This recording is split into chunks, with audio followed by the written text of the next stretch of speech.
na kusalimu kwa jina zuri kabisa la Bwana wetu Yesu Kristo.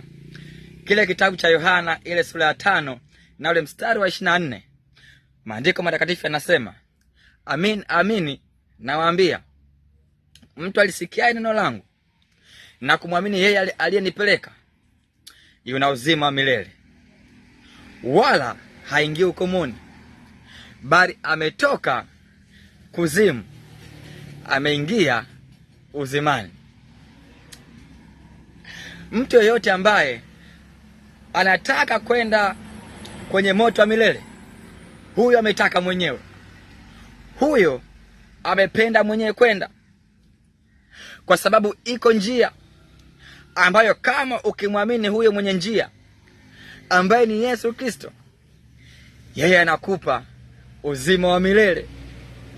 Biblia inasema kwamba mtu yoyote atakayelisikia neno lake na kumwamini yeye aliyempeleka yuna uzima wa milele, wala haingii hukumuni, bali anaingia uzimani.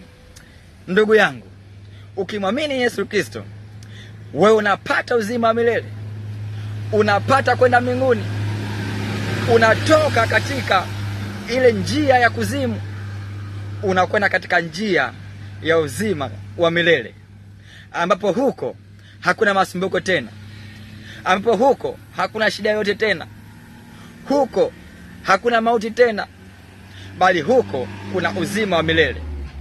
Wewe ambaye bado hujamwamini Yesu Kristo, hebu muamini Yesu Kristo leo ili akupe uzima wa milele. Unangoja nini?